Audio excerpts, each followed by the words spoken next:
దేశ రాజధానిలో ప్రజల ఓటు ఎవరికి? ఢిల్లీ తదుపరి ముఖ్యమంత్రి ఎవరు? అసెంబ్లీ ఎన్నికలపై దేశ ప్రజలంతా ఆసక్తిగా ఎదురుచూస్తున్నారు. ఢిల్లీ పీఠం కోసం బీజేపీ, ఆమ్ ఆద్మీ, కాంగ్రెస్ పార్టీలు హోరాహోరీగా పోరాడాలి. అధికారం నిలుపుకోవాలని ఆప్ నేతలు పోరాడితే ఈసారి ఎలాగైనా ఢిల్లీని కైవసం చేసుకోవాలని కమలనాథులు సర్వశక్తులు ఓడుతున్నారు. ఇక రాజధానిని ఉనికి కాపాడుకోవడమే లక్ష్యంగా ఓటరుపైనే భారం వేశారు కాంగ్రెస్ నేతలు. ఈ నేపథ్యంలో ఢిల్లీ అసెంబ్లీ ఎన్నికల పోలింగ్కు అన్ని ఏర్పాట్లు పూర్తయ్యాయి. ఢిల్లీ అసెంబ్లీ ఎన్నికలకు ఏర్పాట్లు పూర్తయ్యాయి. దేశ రాజధాని ప్రజలు తమ తీర్పునిచ్చేందుకు సిద్ధమయ్యారు. మొత్తం 70 అసెంబ్లీ నియోజకవర్గాలకు అభ్యర్థులను ఎన్నుకునేందుకు పోలింగ్ జరుగుతోంది.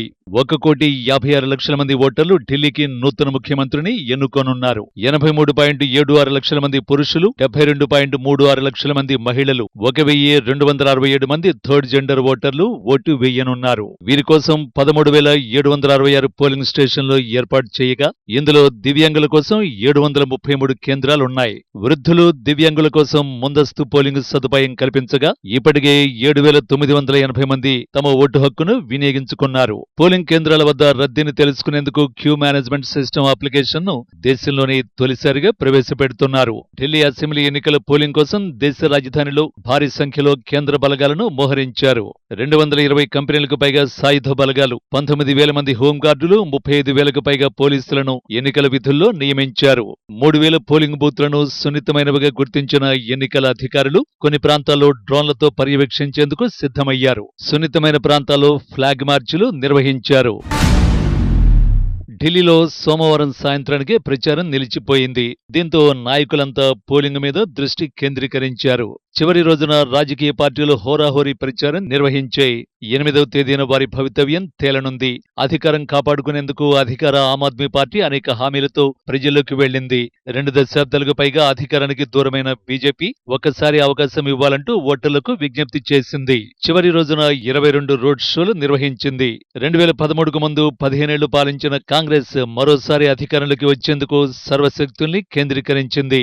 మరోవైపు ఎన్నికల ప్రవర్తన నియమావళి ఉల్లంఘనకు సంబంధించి జనవరి 7 నుంచి ఇప్పటి వరకు 1,049 కేసులు నమోదయ్యాయి. 1,00,000 లీటర్ల మద్యాన్ని సీజ్ చేయడంతో పాటు 1,353 మందిని అరెస్ట్ చేశారు. 77 కోట్ల విలువైన 196 కిలోల డ్రగ్స్ ను స్వాధీనం చేసుకున్నారు. ప్రచారం ముగిసిన తర్వాత బయట వ్యక్తులు ఢిల్లీ విడిచి వెళ్లాలని పోలీసు ఉన్నతాధికారులు ఆదేశాలు జారీ చేశారు. అక్రమంగా తిరుగుతున్న పలు వాహనాలను స్వాధీనం చేసుకున్నారు. ఢిల్లీ అసెంబ్లీని కైవసం చేసుకోవడానికి బీజేపీ, ఆమ్ ఆద్మీ, కాంగ్రెస్ పార్టీలు హోరాహోరీగా తలపడుతున్నాయి. అయితే ప్రధాన పోటీ బీజేపీ ఆపుల మధ్య కనిపిస్తోంది.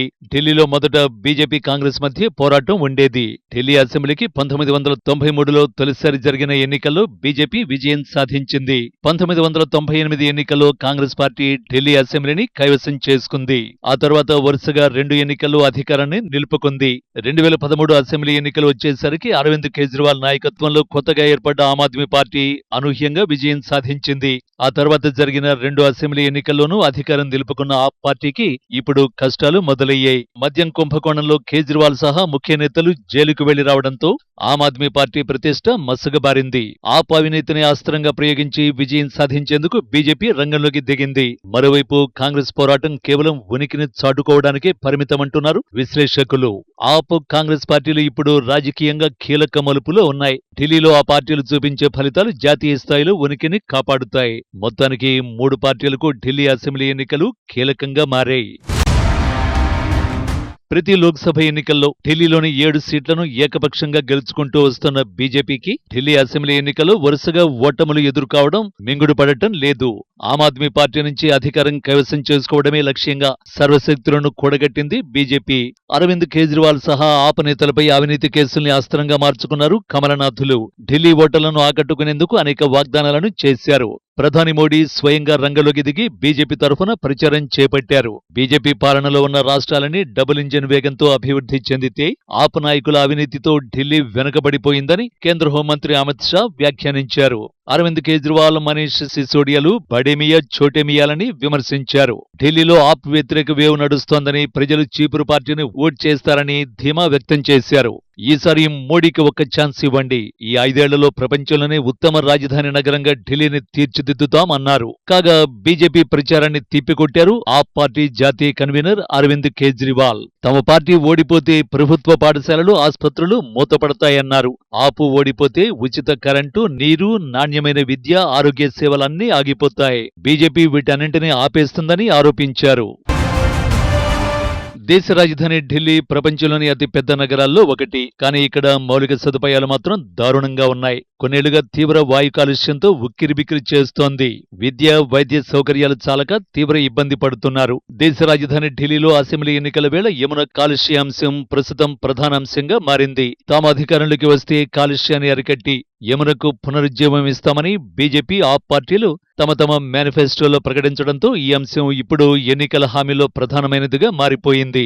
మరోవైపు యమునా నది కాలుష్యానికి ఎవరు కారణమనే అంశంపై విమర్శలు, ఆరోపణలు శృతిమించిపోయాయి. ఢిల్లీ రాష్ట్రాన్ని వరుసగా పాలించిన కాంగ్రెస్, ఆమ్ ఆద్మీ పార్టీలు యమునా నది కాలుష్యాన్ని నియంత్రించే దిశగా ఎలాంటి చర్యలు తీసుకోలేదని బీజేపీ నాయకులు విమర్శలు గుప్పించారు. అయితే హర్యానాలోని బీజేపీ ప్రభుత్వం యమునలో విషం కలుపుతోందని కేజ్రీవాల్ చేసిన ఆరోపణలు తీవ్ర కలకలం రేపాయి. ఈ ఆరోపణలపై ఆగ్రహాన్ని వ్యక్తం చేసిన ఎన్నికల సంఘం ఆయనకు నోటీసులు జారీ చేసింది. ఎన్నికల ప్రచారం ముగిసిన వేళ ఆమ్ ఆద్మీ పార్టీ అధినేత అరవింద్ కేజ్రీవాల్ ఎన్నికల సంఘం పనితీరుపై ఆగ్రహాన్ని వ్యక్తం చేశారు. కేంద్ర ప్రభుత్వం ముందు ఈసీ లొంగిపోవడం చూస్తుంటే స్వతంత్ర సంస్థ తన ఉనికిని పూర్తిగా కోల్పోయినట్టు కనిపిస్తోందని ఆరోపించారు. ఈ నెలాఖరుగా రిటైర్ అవుతున్న ప్రధాన ఎన్నికల కమిషనర్ రాజీవ్ కుమార్ కు బీజేపీ ఏదో పదవిని ఆఫర్ చేసిందని అనుమానం వ్యక్తం చేశారు. గవర్నర్ పదవినో, రాష్ట్రపతి పదవినో ఇస్తామని బీజేపీ ఆయనకు హామీ ఇచ్చి ఉంటుంది. అందుకే పదవీకాంక్షతో దేశ ప్రజాస్వామ్యాన్ని, భవిష్యత్తును ఆయన నాశనం చేస్తున్నారని కేజ్రీవాల్ ఆరోపణలు చేశారు. మరోవైపు ఢిల్లీ అసెంబ్లీ ఎన్నికల పోలింగ్ తేదీ దగ్గర పడిన సమయంలో ఆమ్ ఆద్మీ పార్టీకి ఎదురుదెబ్బ తగిలింది. 7 ఎమ్మెల్యేలు పార్టీ ప్రాథమిక సభ్యత్వాలకు రాజీనామా చేస్తున్నట్లు ప్రకటించారు. అవినీతిలో కూరుకుపోయిన పార్టీపై అధినేత కేజ్రీవాల్ పై విశ్వాసం కోల్పోయి ఈ నిర్ణయం తీసుకున్నట్లు పేర్కొన్నారు. ఈసారి ఎన్నికల్లో తిరిగి పోటీ చేసేందుకు వీరెవరికీ అవకాశం దక్కలేదు. టికెట్ రాకపోవడం వల్లే వీరు రాజీనామా చేసినట్లు పార్టీ వర్గాలు తెలిపాయి.